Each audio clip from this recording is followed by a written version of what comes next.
दोस्तों नमस्कार, कैसे हैं आप सभी। उम्मीद करता हूँ आप सभी अच्छे होंगे। दोस्तों अगर आप क्लास 10th में पढ़ते हैं तो आज हम दो प्रश्न कराएंगे जो बोर्ड एग्जाम के लिए वेरी वेरी मोस्ट इंपोर्टेंट हैं, जो बार बार पूछे जा रहे हैं और वो भी 4 से 6 नंबर के। तो दोस्तों इसका पहला प्रश्न यहाँ पर लिखा हुआ है। दोस्तों पहले प्रश्न को पढ़ने से पहले मेरा आपसे निवेदन है, अगर वीडियो अच्छी लगे तो लाइक करना।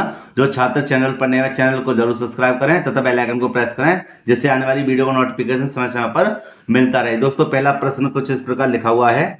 यदि दो संख्याओं के वर्गों का योग 580 है तथा उन संख्याओं का योग 34 है तो उन संख्याओं का गुणनफल ज्ञात कीजिए। दोस्तों वेरी वेरी मोस्ट इंपोर्टेंट प्रश्न है। देखिए कैसे हल करेंगे। सबसे पहले हम दो संख्याएं मान लेते हैं। यहां लिख देंगे हल और लिख देंगे माना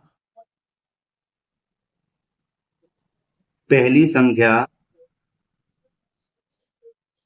a या x मान सकते हैं, ठीक है, और दूसरी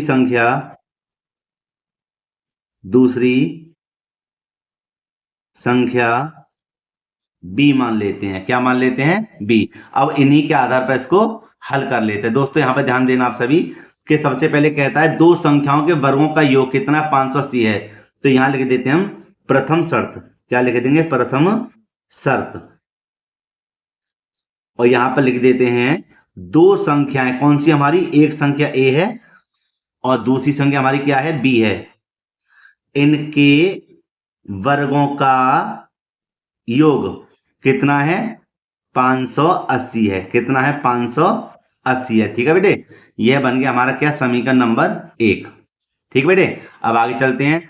तथा उन संख्याओं का योग कितना है? 34 है। तो यहां लिख देंगे द्वितीय शर्त। क्या लिख देंगे? द्वितीय शर्त। ठीक है बेटा, अब देखिए तो कह रहा था उन संख्याओं के, ये जो संख्या ना, इन संख्याओं का योग a और b, इन दोनों का योग कितना है? 34 है। ठीक, मानो तो इसको हम समीकरण नंबर 2 भी मान सकते हैं, लेकिन हम क्या करेंगे इनमें से, चलो हम इसको समीकरण नंबर 2 मान लेते हैं। लेकिन हम ध्यान देना क्या करूंगा मैं, जब कभी वर्ग आ जाए या पहले समीकरण में या दूसरे समीकरण में, तो एक समीकरण का जो मान है उसको पक्षांतर कर देते। जैसे मैं इसको करने जा रहा हूं कि मैं a को यहीं पे रहने दूंगा और 34 मेरे ये रहे, और इसको बेटा इधर लेके आएंगे b को, या a को पक्षांतर करेंगे, वो आपकी मर्जी है। मैं तो b को पक्षांतर कर रहा हूं तो चिन्ह बदल जाएंगे। ठीक है, इसका एक और सरल तरीका है, मैं उसको दूसरे सवाल में हल करके बताऊंगा। फिलहाल आप यहां पर ध्यान दीजिए। ठीक है बेटा, अब मैं क्या करूंगा, ये जो a का मान आया है, इस a का मान मैं समीकरण नंबर 1 में रख दूंगा। तो यहां लिख देंगे हम a का मान समीकरण 1 में रखने पर। तो दोस्तों यहां देखिए हम क्या करेंगे कि a का मान है ना, एक समीकरण कौन सा है? a स्क्वायर प्लस के b स्क्वायर बराबर 580 है, और a का मान क्या है? 34 माइनस के b। तो a के स्थान पर लिख देंगे हम क्या? 34 माइनस के b का होल स्क्वायर। बेटा ध्यान से समझना, ठीक है, आगे प्लस का चिन्ह है, b स्क्वायर बराबर 580। ठीक है, अब बेटे यहां पे ध्यान दीजिए। अब हम क्या करेंगे, अब इसको थोड़ा सा सरल कर देंगे। सरल कैसे करेंगे, यहां पर ध्यान दीजिए सभी कि ये बनता हमारा a प्लस बी का होल स्क्वायर। क्या बनता है? a प्लस बी का whole square, oh sorry a minus b का होल स्क्वायर। और a माइनस बी का होल स्क्वायर होता क्या है? होता है a स्क्वायर प्लस के बी स्क्वायर माइनस के 2ab। तो हम उसके आधार पर इसके मान को रख देते हैं। रख देंगे a स्क्वायर प्लस के बी स्क्वायर। ध्यान देना, मैंने a को मतलब 34 मान लिया है ना, माइनस के 2ab, और आगे क्या है? प्लस का बी स्क्वायर है, और बराबर में कितना है? 580 दिया हुआ है। ठीक बेटे, अब आगे देखिए हम क्या करेंगे कि 34 में 34 की गुणा करेंगे। 34 में 34 की गुणा करेंगे क्योंकि वर्ग है, और जब 34 का वर्ग है तो क्या हो जाएगा? इसका वर्ग क्या होता है? 34 का होता है 1156, है ना। ये रहा बी स्क्वायर माइनस के 34 की जब 2 में गुणा करेंगे तो कितना आएगा? 68, क्योंकि 2 चौक 8 और 2 तिया 6, और b हमारे इसके साथ है, और प्लस का क्या है? बी स्क्वायर बराबर 580। अब दोस्तों इतने हिस्से को मैं दूसरे पेज पर हल कर लेता हूं। तो यहां पर हम लिख देते हैं क्या, देखो एक बी स्क्वायर हो जाएगा हमारा 2b²। ध्यान देना अभी फिलहाल। फिर लिख लेते हैं माइनस के 68b और हमारा क्या है प्लस के 1156। ठीक है बेटा, और संख्याओं को इधर लेके आएंगे संख्या के पास तो हो जाएगा हमारा माइनस के 580। इधर क्या बचा, कुछ नहीं। अब मैं इसको थोड़ा सेट कर लेता हूँ ना बेटे। अब देखिए यहां पर हम क्या करेंगे, इसको सरल, सबसे पहले इसको ज्यों का त्यों लिख देते हैं 2b² माइनस के 68b और प्लस के 1156 में से 580 जाएंगे तो कितने बचेंगे, प्लस के 576 बचेंगे। ठीक है, और बेटा यहाँ पे ध्यान दीजिए सभी में क्या कॉमन है, सभी में 2 कॉमन है तो हो जाएगा हमारा 2 एकम 2, 2 तिया 6, 2 चौक 8 b प्लस के 2 दूनी 4 है ना, एक बचा 2 अट्ठे 16, 2 अट्ठे 16 मतलब 288 और 2 जो कॉमन लिया था 2 की भाग इधर लग गया, कितना है 2 0 0। अब ठीक है ना। अब देखिए सब में b² माइनस के 34b प्लस के 288 है। अब 288 का हमें ऐसे फैक्टर करने गुणनखंड करने का हमें 34 आ जाए के माइनस के आ जाए माइनस के। तो ध्यान देना ये कैसे हल होगा कि हमने इसके गुणनखंड करे हैं अलग या कर लेते हैं। यहां देखिए आप कि 288 लिख देते हैं यहां पर और 2 एकम 2, 2 चौक 8, 2 चौक 8। ठीक है, गुणनखंड करते हैं 2 सत्ते 14, ठीक, 2 दूनी 4, 2 का भाग है कितनी बार जाएगा 36 बार, 2 का फिर लगाएंगे 18 बार, 2 निम 18, 3 तिया 9 और 3 एकम 3। ठीक है, ये कट गया और इन्हीं में से हम क्या करेंगे 34 लेकर आने हमें। ठीक, तो हम क्या करते हैं यहाँ ध्यान देना 3 दूनी 3 तिया 9 और 9 दूनी 18, कितने हो गए 18।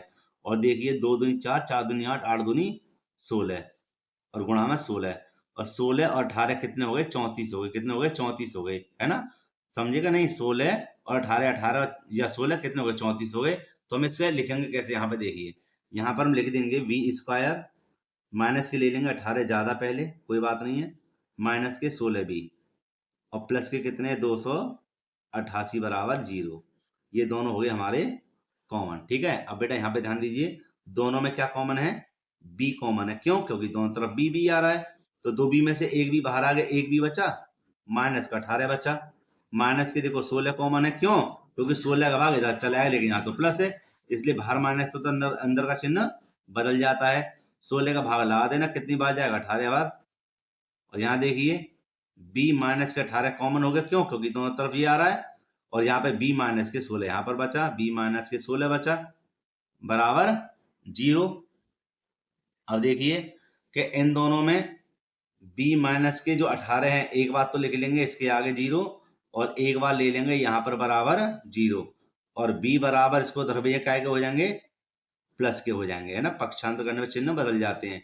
इसी प्रकार बेटे इसको धरभैया तो काय के हो जाएंगे, ये भी प्लस के हो जाएंगे। और देखो यही दोनों प्लस के आ रहे हैं ना, यही दोनों इसके आंसर है। क्यों, क्योंकि आपने देखा था प्रश्न में उसने क्या कहा था, मैं आपको एक बार दिखा दूं। प्रश्न में कहा था देखो कि अगर दो संख्याओं के वर्गों का योग, वर्गों का माने अगर मैं इन दोनों का वर्ग कर दूं भाई 18 का 18 में गुणा कर दें तो 324, 16 16 में कर दे 256, दोनों जोड़ेंगे कितना आएगा 580 आ जाएगा ना आएगा। और अगर हम 18 और 16 को जोड़ दें तो देखो इसने ये भी कहा था कितना आ जाए, उनका योग कितना हो 34 हो, तो इन दोनों जोड़ देना 34 भी आ जाएगा। इसलिए यही हमारा बिल्कुल राइट आंसर है। दोस्तों अभी तो मैं मानता हूं कि मैंने बड़े आधार पर इसको समझाया क्योंकि आप हाई स्कूल में है। ठीक है, आपको ऐसे ही करके आना है क्योंकि यह 6 नंबर का प्रश्न है, इसके 6 नंबर आपको तभी प्राप्त होंगे। लेकिन अब मैं एक छोटी ट्रिक बताऊंगा दूसरे प्रश्न की, जो मैं दूसरे प्रश्न को हल कराने जा रहा हूं। और दोस्तों अगर वीडियो अच्छी लग रही हो तो प्लीज लाइक जरूर करना और जो छात्र चैनल पर नए हो चैनल को जरूर सब्सक्राइब कर लें। अब देखते हैं इसके दूसरे प्रश्न को। दोस्तों यहाँ पर मैंने दूसरे प्रश्न को लिख दिया, देख कैसे हल करेंगे इसको, पहले पढ़ लेते हैं। यदि दो संख्याओं का गुणनफल 120 है तथा उनके वर्गों का योगफल 289 है तो उन संख्याओं का योग कितना होगा, समझना योग कितना होगा। तो देखो बेटा ध्यान से समझना, सबसे पहले क्या दिया हुआ है, दो संख्याएं, तो संख्या हमने मान ली a और एक b मान लिया। अब देखो इसकी शॉर्ट ट्रिक, ठीक है, a और b मान ली, इन दोनों का गुणनफल माने a और b का जो गुणनफल है कितना है 120 है। ठीक, आगे देखिए तथा उनके वर्गों का योग, किसके, इसके वर्गों का, तो a² प्लस b², इन दोनों के वर्गों का योग कितना है 289 है। ऐसे कर लीजिए उन संख्याओं का योग कितना होगा, मतलब ए प्लस बी का मान उसने पूछा है। ठीक, अब देखो इसको कैसे हल करेंगे। यहां पर देखिए, मैं थोड़ा इसको ऊपर कर देता हूं। पहले आपने एक फॉर्मूला तो देखा होगा, कौन सा, कि a प्लस बी का होल स्क्वायर क्या होता है, होता है A square plus B square plus के 2ab। ठीक है बेटे, ध्यान से समझना, ये होता है ना। तो पहले यहाँ पे ध्यान दीजिए, a प्लस बी का देखो मान उसने ज्ञात कराया है, तो इसको हम नहीं हाथ लगाएंगे। a और प्लस बी स्क्वायर मतलब ए स्क्वायर प्लस बी स्क्वायर मान कितना है, देखिए कितना है, 289। 289 प्लस के 2 ये रहे, और ए बी का मान कितना है, 120 है। कितना है, 120। ठीक है, अब देखिए इसको जो कहते हो रहने दीजिए, ये लिख लिया। अब देखिए ए प्लस बी को फिर दोबारा लिख लेंगे ऐसा का ऐसा, और यहाँ पर कितना है, 289 और प्लस के ये कितने हो जाएंगे, 120 दूनी कितने हैं, 240। कितने हो जाएंगे, 240। और यहाँ दोबारा देखिए ए प्लस बी का होल स्क्वायर बराबर, इसको जोड़ देते हैं, 9 0 9 हो जाएंगे। 8 और 4 12 के, 2 हासिल लगा 1, और 2 और 2 4, 1 हासिल लगा, कितने हो गए, 5। ठीक है, अब देखिए यहाँ पर कितना है, ए प्लस बी का जो होल स्क्वायर है इसके ऊपर लग जाएगा अंडर रूट में 529। और मेरे प्यारे बेटे यहाँ पे देखो, ये हो जाएगा आपका a प्लस बी बराबर 529 का वर्गमूल क्या होता है, 23। कितना होता है, 23।